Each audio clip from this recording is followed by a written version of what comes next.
একজন অবৈধ সরকার যখন ক্ষমতায় থাকবে সে তার ক্ষমতাটাকে লিগ্যালাইজ করার জন্য সে অনেক কিছু করতে পারে, অনেক কিছু সে উইংস ডেভেলপ করবে আমার ক্ষমতার বৈধতা দেওয়ার জন্য। যে ন্যাচারাল পানিশমেন্ট বলে একটা কথা আছে এবং প্রকৃতি তার রেভেঞ্জ নিবে, সেটা আজ হোক কাল হোক, এবং আমরা সেই সুদিনের অপেক্ষায় আছি।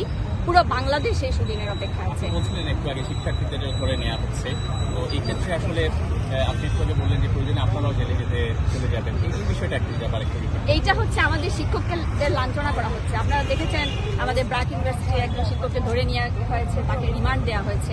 এখন যেহেতু আমরা ছাত্রদের সাথে একাত্মতা ঘোষণা করেছি তাদের সব কর্মসূচির সাথে, তো তারা যদি এরকম কোনো উদ্যোগ নেয় যে আমরা সবাই জেলে যেতে চাই, নাহলে আমাদের ভাইদের ছেড়ে দেন, তো সেক্ষেত্রে আমরা কেন পিছিয়ে থাকবো? আমাদের তো পিছানোর সুযোগ নাই। তাদেরকে সাহস যোগানোর জন্য তো আমাদেরকে এগিয়ে যেতে হবে। বিশ্ববিদ্যালয়ে যে দুজন শিক্ষিকাকে লাঞ্ছিত করা হলো, আসলে বলার আর কিছু নাই। মানে আমরা হাত দিতে দিতে কোন জায়গাটায় পৌঁছে গিয়েছি।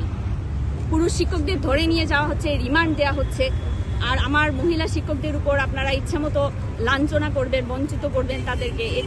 এটা আসলে একটা ইতিহাস হয়ে থাকবে, এবং এই 2024 সালের ইতিহাসটা আমার বাচ্চা শিখবে। আমার বাচ্চা স্কুল গোয়িং, এখনো ছোট, কিন্তু তাকে আমি এখন তাকে এইগুলো আমি বলি।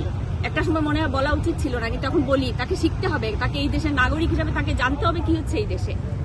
এবং আমরা যে 71 সালে যে স্বাধীনতা দেখেছি, সেই আইয়ুব খানের আমলে যে বেসিক ডেমোক্রেসি, আমার মনে হচ্ছে সেরকম কোনো একটা মানে একজন অবৈধ সরকার যখন ক্ষমতায় থাকবে সে তার ক্ষমতাটাকে লিগ্যালাইজ করার জন্য সে অনেক কিছু করতে পারে, অনেক কিছু সে উইংস ডেভেলপ করবে আমার ক্ষমতার বৈধতা দেওয়ার জন্য।